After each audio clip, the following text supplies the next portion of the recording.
मनोज जरांगे आंदोलनावर ठाम। उद्या सकाळी 10 वाजता अंतरवलीतून ते निघणार आहेत, तर निर्णायक टप्प्यावर हे आंदोलने आता साथ द्या असं जरांगेंनी आवाहन केले। आता अंमलबजावणी झाली तर गुलाल घेऊनच येऊ असं मनोज जरांगे म्हणाले।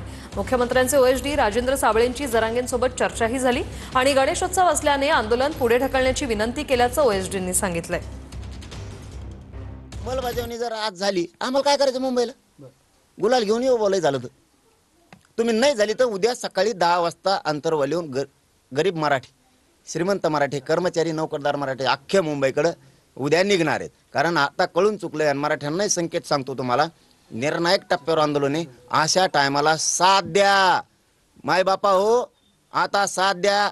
तुमच्या लेकरा बाळ्यासाठी उपाशी तापाशी राहतो, झटतोय। लेकराला हरू देऊ नका, जातीला हरून देऊ नका। आता मला साथ द्या, अख्खे मुंबईकडे निघा। तुम्ही फक्त 29 ऑगस्ट पर्यंत थांबा, माघारी या। आता घरी झोपायची वेळ नाही बरं, हात जोडून सांगतो।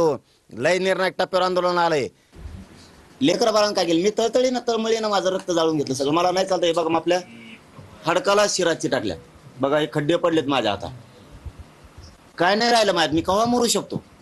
मी माझ्या समाजाचा लय थोड्या दिवसाचा पाहुणा आहे, तरी झटतो मी आपला निरोप देतो। आता मला तो एकदा मॅप आला मला की पुढचं काय गोष्ट, ज्या नियमाच्या मागण्यात कायदेशीर आहेत त्या द्या ना। आणि आम्ही तिथंही आलोत मुंबईत, शब्द देतो तुमच्याजवळ, आम्ही शांततेतच येणार। आणि त्यावेळेस आम्ही सिद्ध करून दिलं, आम्ही शांततेत येणार। समाजाला नका विठीस धरू, माझ्या समाजाचं वाटलं करायचा अधिकार नाही। मार्ग जो आहे तो मलाही सांगितलाय आणि आपल्या सगळ्याला दादांनी सांगितलंय, पण मी परत एकदा दादांशी चर्चा करायला आलो की तो मार्ग कसा आहे आणि कशा प्रकारचा तो मार्ग असणार आहे, त्यांचा मुक्काम कुठं असणार आहे, मुक्कामाचं ठिकाण काय आहे, त्या संदर्भात मी त्यांची भेट घेण्यासाठी आलोय।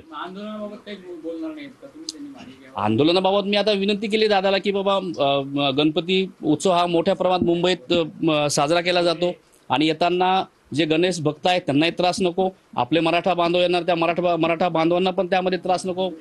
या संदर्भात मी आता दादाने सुचवलं की आम्हाला एक मार्ग द्या, त्या संदर्भात बघू काय करता येईल।